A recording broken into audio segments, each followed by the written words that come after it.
Welcome back to another episode of Kate and Isaiah Living Large. I'm Isaiah. And I'm Kate. And on this episode, we're going to talk about fitness challenges and fundraising.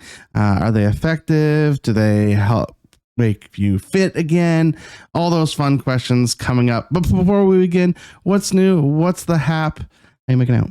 I'm doing well. I feel like I might almost be over this never-ending cold. Yeah. Although I did wake up with a super stuffy nose again this morning, and I was like, "Will you leave my body forever?" And I'm going to the doctor on Friday for a lingering cough. But other than that, things are going well. I had a couple of shows this weekend. I had it's a long weekend. Yeah. I mean, by Wednesday we'll have forgotten that we had Monday off, but but it's family day, and it's so nice to spend that with you. Family day with the extended fam. Yeah, right. Yeah, yeah, and our extended family out in podcast land. That's so right. Thanks for sharing this with us 2 days after family day. 2 days. But yeah, I had a show in Fredericton on Friday night, an early show. I opened for James Mullinger as part of the beginning of the Frediculous Comedy Festival. Yeah, how'd that go? It went great. I had a good set. People were there to laugh, and we had a grand old time. And then James got up, and he's been doing these shows where he just pulls the audience puts in the topics, and he pulls them out, and it's an incredible thing. Heck yeah. And then I stuck around and helped out for the second show. Helping Amanda, who's co-owner of the comedy club, with the door and seating people and handing out sheets so people could put in story topics and stuff like that. And my friend Brian Giles, the Reverend Brian Giles, who he opened the second show and was 3/4 of the way through his excellent set when there was a medical emergency. He killed that hard, eh? And somebody in the audience had a seizure, and Right. and so we called 911. Amanda very calmly called 911 and got Brian to stop talking, and we moved everybody into the other side of the bar, and like it was all, and the guy seemed to be okay. Like by the end of it, like he was gonna be okay, but the paramedics came and they did an amazing job, and there happened to be a medic in the crowd. Woo. And so she was able to intervene and get him turned on his side and like keep him safe, and it was all very stressful, really. Heck yeah. Yeah, it's always whenever something happens unexpectedly, it's a little stressful, especially when it's like medical emergency. Right. So, but the guy was going to be fine. Like, they brought him to the hospital, and I haven't heard since, but like it was going to be fine. Like, no. So he was just that funny. Well, yeah. Guy stopped breathing. So funny. So then what I saw after was what I would call a masterclass in comedy. Okay. So crowd comes back in. A few people did leave because it was a later show to start with, and It was delayed by 30 or so minutes, and I can understand leaving after that. And you never know what's up with people. So Brian gets up, and he was about ready to wrap up his set anyway. And by the end of 5 or 6 minutes, he had them all laughing again. That's good. Which is what an opener is supposed to do, is warm that crowd up. So when the headliner comes on, they can go out and punch it hard.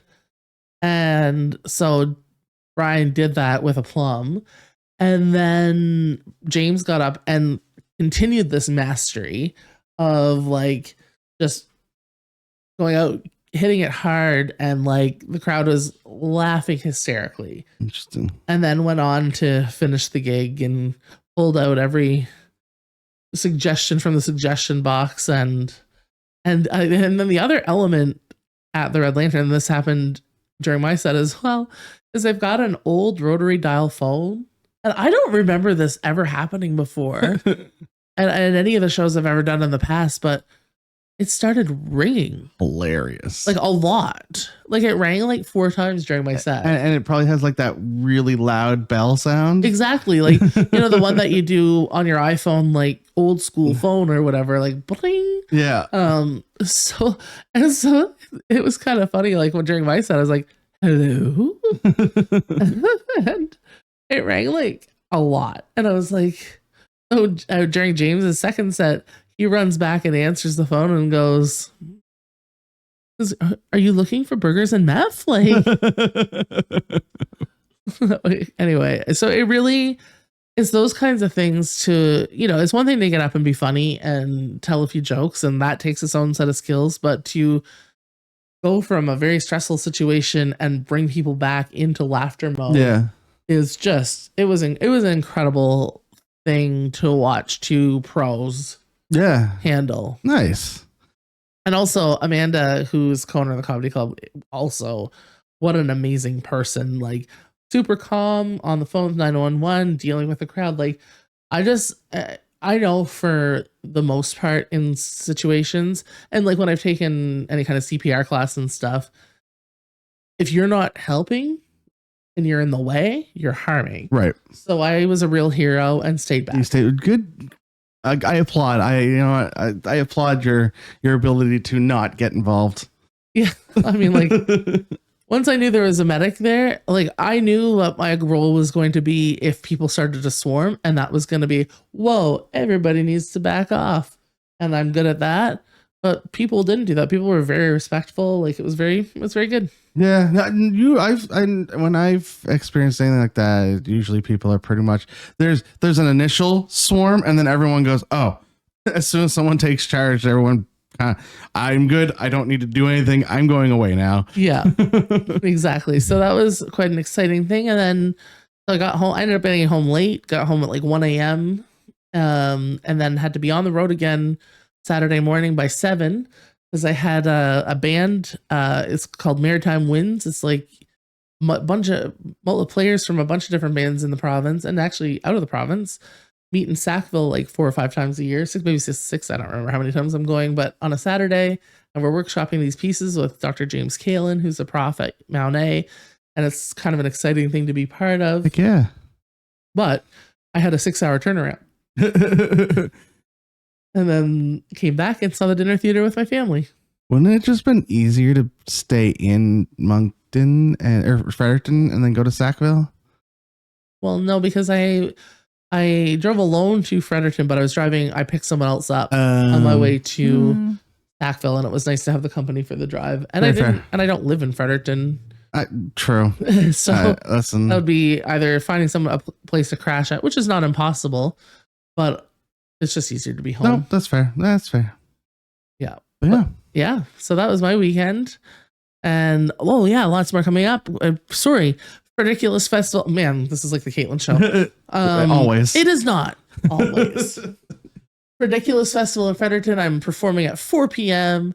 as part of the Nice Squad. I'm on a show called Nice Squad. The Nice Squad. Who decided you were nice? I don't know. I'm hosting it though. Oh my god. And Matt Keenan, your good friend Matt Keenan's on that show as well. Oh good. I'll have to go.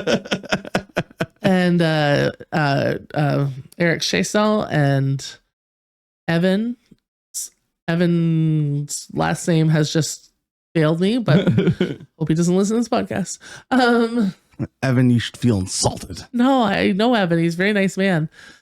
And it's going to be a good time. And David Miles Holland Hall, of course. Of course. And all very nice people. But somehow I'm hosting that show. That's fun. When's that? 4 p.m. Saturday at the 21st. Correct, at the Red Lane at the Comic Sutra in Fredericton. Is that like the last day of the festival? Yeah, and you're going out with a bang. There's so many shows that day all over Fredericton. Heck yeah. What about you? What's new? What's the haps? Listen, it's sports time. Where we talked kind of about it last episode, but it is sports time. So we had the Super Bowl. Yeah. Did you catch any of the Super Bowl at all? No. No? Did you at least catch the halftime show? No. Halftime show is pretty good. Bad Bunny. I watched the country version. Oh, you watched you watched the Kid Rock lip sing? Yeah. The halftime show is good for the Super Bowl. I really did enjoy it, even though I don't know much Spanish at all, but it was really entertaining. I did watch some of the after coverage, and it looked amazing. Yeah, it was pretty good. And then we're also like deep into the Olympics. Like by the time this comes out, there'll only be like 4 days left of the Olympics because it ends on the 22nd of February. Yeah. But been watching the curling controversies. Oh my goodness, it is intense. I'm waiting for a curling fight to break out because it'll be, yeah. Have you seen all that? Yeah, rock solid. Rock solid. It's pretty crazy. It's really hard when you try to sweep stuff under the rug. You say you're a comedian. And there was the first fight in a hockey game in the Olympics. I did actually see that on TV yesterday. That's wild. And like it's immediate. Like, well, what I didn't understand because I didn't stick around watching the whole thing, but like I thought it was like immediate dismissal from the game, immediately sent to the dressing room, and the one guy from Sweden, was sent off to the dressing room, but the Canadian guy was just in the penalty box. Yeah, I don't fully know the rules on that. I don't know exactly, but I was fighting, so it's, it was serious. That's interesting. There's usually no fighting in Olympics. You know where there's no fighting? No. Skeleton. Oh, they'll fight. We'll figure it out. Imagine a skeleton fight. Make no bones about this. Sorry, this is just Olympic puns. I think that's the only sport that hasn't had controversy in this Olympics. Yeah, because it's basically like sliding and stuff. Because like the skiing ones have all said like the snow isn't right, and it's at least it's not right for everyone. And it's like some days it's too light, some days it's too heavy. Curling, there's been a bunch about the ice being wrong, and then also about the touching of the stones. Did you see the Canadian figure skater, male figure skater? I can't think of his name. Went out for the short program and his lace came untied. I did not see that. That's crazy. And he finished the program. Like, it was amazing. There's been some stuff about like the speed skating track and the ice and the figure skating ice, because they said like that they've been doing the ice wrong there too. Like basically the speed skating ice is the exact same as the figure skating ice, and it's supposed to be like harder or something. I don't know. There's lots of controversy happening at the Olympics. I don't know. I'll take it's been an interesting Olympics so far though. I've really been enjoying watching it. I put it on at the on the pool deck. I saw that you did that. I saw the social media post about that. That was a really cool idea. Yeah, I put it on the pool deck. I mean, it's easy. There's a TV in there already, so it's just want to throw it on. The old ladies after Aquafit really like to watch curling, so yeah. But other than that, that's all I've really been up to, is just watching the Olympics, watching sports. You find you get like all of a sudden you feel like an expert in a sport that you see once every 4 years, maybe. Yeah, very much so. I feel like an expert in curling right now. I watch so much curling that I'm like, I think I could like go out and judge curling right now. I couldn't. I find like I'll watch some sport like is like the short track cross country ski sprinting thing. Oh, yeah. And I was like, oh, well, that guy did this wrong, blah, blah, blah, blah. And I'm like, who are you? Like, come on. Or I watch moguls and all I can feel is pain in my own knees. Oh my God, yeah. And like, just chronic knee pain followed by a backflip, followed by more knee pain. And I'm like, why did you choose this as a sport? Yeah, no, that's crazy. Did you see the US girl, like, downhill skier, like Lindsey Vonn? Yeah, that was horrific. Yeah. That was horrific. Like, have you seen the interview with her father since? No, I haven't. There's an interview with her dad, and they're like, "What do you think?" She's doing okay, but this was her last competitive ski. Oh yeah, no, 100%. Like, there's no way. Like, she came back from an ACL injury. Well, she didn't come back. Her ACL was injured. I mean, not for nothing, and not that I'm an expert, but probably why she fell. Probably partly why. Yeah, she was pushing herself over. Yeah, and she's definitely done. I watched the French skier get smacked in the balls. Have you seen that one? Nope. He was also downhill skiing, and he took the turn too much, and he bounced. He hit it, and it bounced back, and you can hear them when even they tap it. You can hear the slap, and it smacked in the balls, and you can hear him like scream. You said it was a French guy? Yeah. Wasn't it a French competitor in the Summer Olympics that got his nabbed by the high jump? Oh, maybe that was a French guy too, wasn't it? Maybe. I don't remember. I do remember. I don't know who it was, but yeah. Oh, but lots of interesting stuff. We got a couple days left of the Olympics, and then we got the closing ceremonies coming up. Or as my friend Liam would say, the clothing the ceremonies. clothing ceremonies. Yes, the clothing ceremonies coming up. And then what do you know? The next Olympics is the summer in LA. Yeah, summer in LA, summer 28. And then winter in. Oh man, it's such a shame that the Summer Olympics were in 2026 in LA, because then that song would become very relevant. What the hell am I doing drinking in LA at 26? Is that? I know. I don't know that one. I know a hip hop version of that one. Well, it's a hip hop song. That's the tag. It's 26.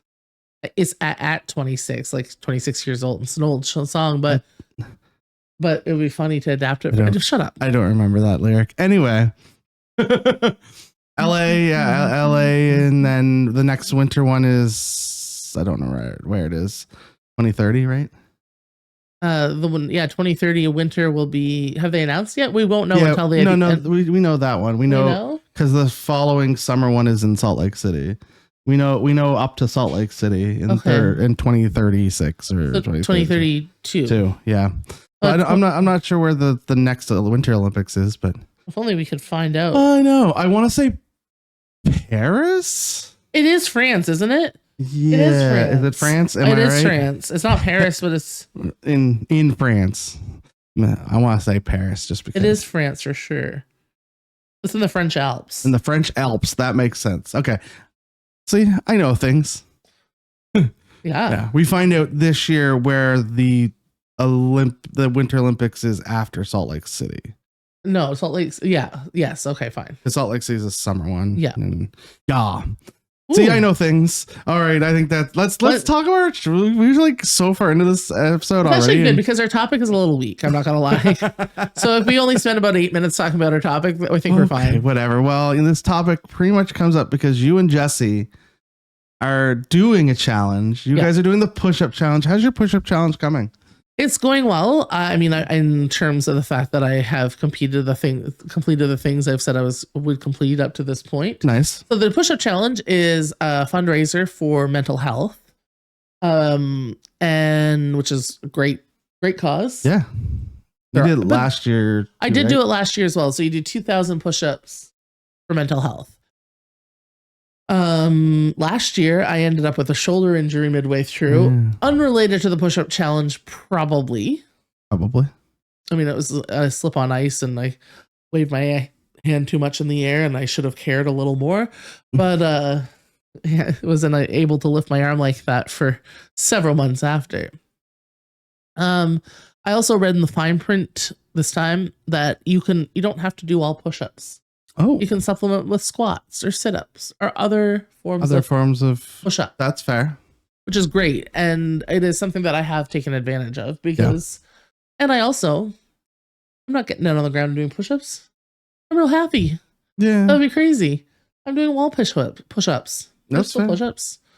So, and all of that to say, it's going well, and I mean, I put in $65 of my own money. I haven't made much effort to raise anymore because I hate asking people for money.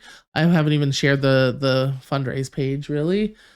Shared that I'm doing it, and I am on a team on Jesse, our friend Jesse, the Uptown Fridge.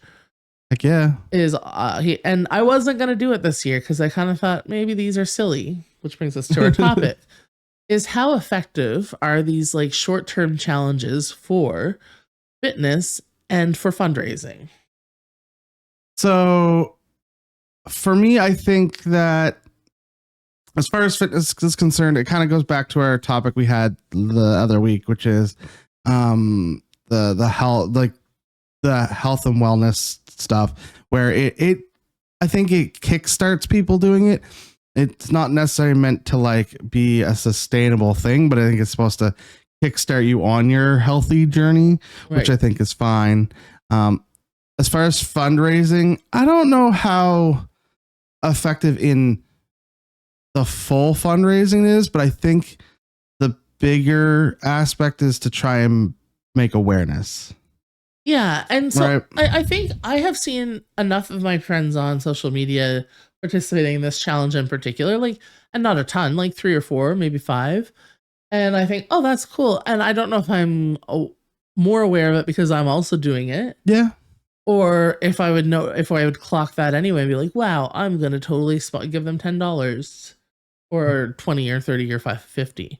But I do know in my experience last year when I did share the fundraising page, I set a fundraising goal of a couple $100 and people did contribute. Yeah. And I was super thankful to them because I was like, I don't want to put any pressure on people to do stuff. But yeah, I think, like I said, I think it's more about the awareness of the charity in general. I don't think, honestly, I don't think you or I make the biggest difference in doing stuff. We do make a difference in talking about stuff like that. yeah, But I think it's more to make those charities known for bigger corporations to donate. maybe not. But what I do like about this mental health one is it's a Canadian challenge, but I could choose whether I donated to Canadian mental health or to New Brunswick mental health. Oh, that's nice. And so I chose New Brunswick. So I do feel like my dollars, as meager as they are, will make more difference right here at home as opposed to going somewhere else. Yeah. Yeah, no, that's good. That's really nice. I think initiative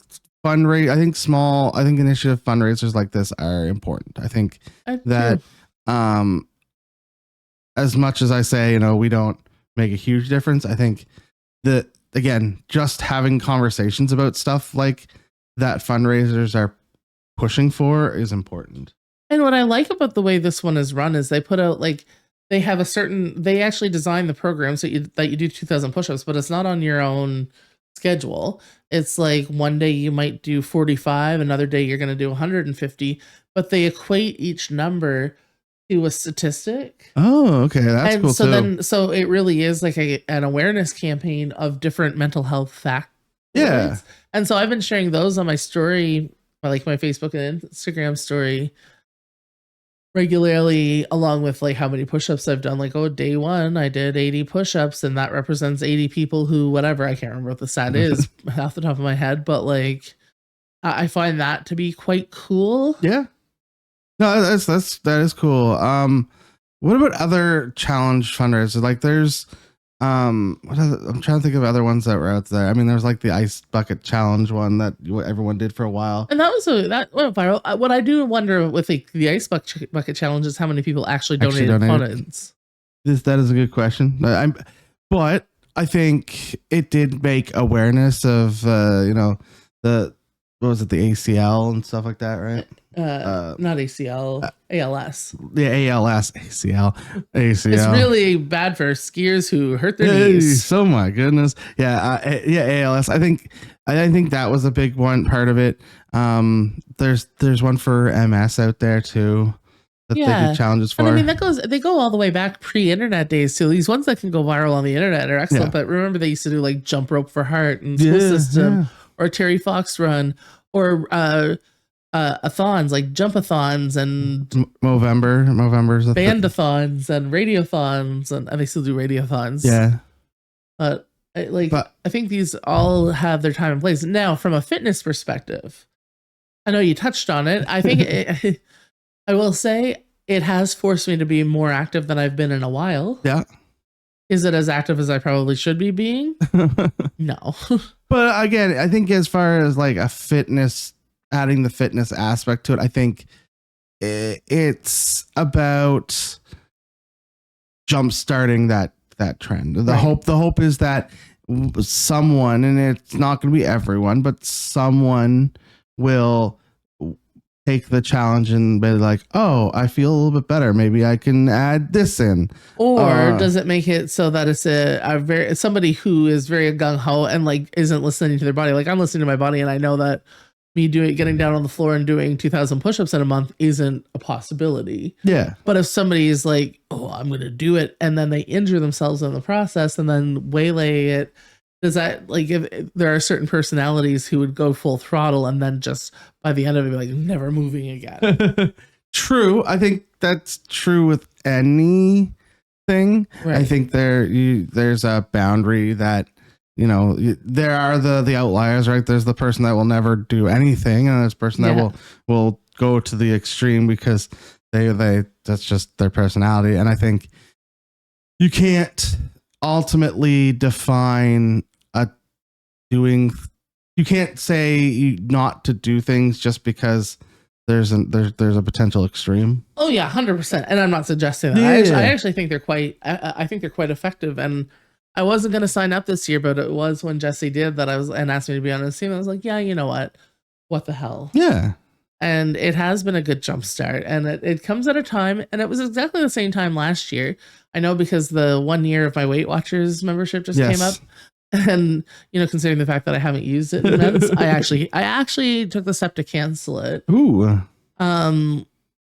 Actually, I'm gonna pause that right there because I think I may have come up with our next topic for next week. but like it came at a good time because it was at a time where I wasn't feeling great, and it has been a bit of a jump start, and it's nice to do something physical every day.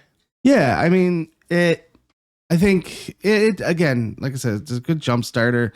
If it gets you continuing to do stuff later on, I think that's the important part. Yeah, it has felt great to watch the Olympics and actually do something physical too, as well as just sit and eat chips. Heck yeah. I've been in the pool swimming, watching people ski. It's great. That's awesome. Those moguls wouldn't hurt in here. They would not. No. I'm very excited. I'll get to announce a new thing at the Y here soon. Oh, that's exciting. Stay tuned to the Y social media probably around Wednesday or Thursday. Okay, yeah, I will. Yeah. But I don't know. I think at the end of the day, I think these challenges are great to, again, get awareness out there. I think awareness is a very important aspect to especially trying to combat diseases and things like that. Yeah, absolutely. I think the more people know and think about it, the more research goes into it, the more people do preemptive things to try and stop it from occurring to them. I think those are really important stuff. Yep. Agreed. But that's the end of our topic for today. Where can people find us on the internet? Find us at Kate and Isaiah Living Large on Facebook and Instagram. Actually, well, we've not posted on there. I was on the Instagram page yesterday. What was the last time we posted there? Was like the day we launched the Instagram page. Yeah. Awesome. And we've got like a solid 9 followers. Oh, sweet. You can find me at Maritime Brews on all of the social medias. Of course, we still have the Buy Me a Coffee going up if you want to donate to us, or I think I'll put your link for the fundraiser down in the description below if you want to donate to the push-up challenge. Yes, for a great cause for the Brunswick Mental Health Association. Heck yeah, I'll drop it in the description below. How long is it going for? Another couple of weeks. Okay, I think till February, or maybe another week. I don't know. All right, well, we'll drop it down there. Yep. If it's up, it's up. Yeah, if you also can, if you're listening on podcasts, wherever you listen to, like, share, subscribe, comment, all that fun stuff. And of course, if you're on the YouTube, if you can also like, share, subscribe over here, that is much appreciated. And until next week, bye.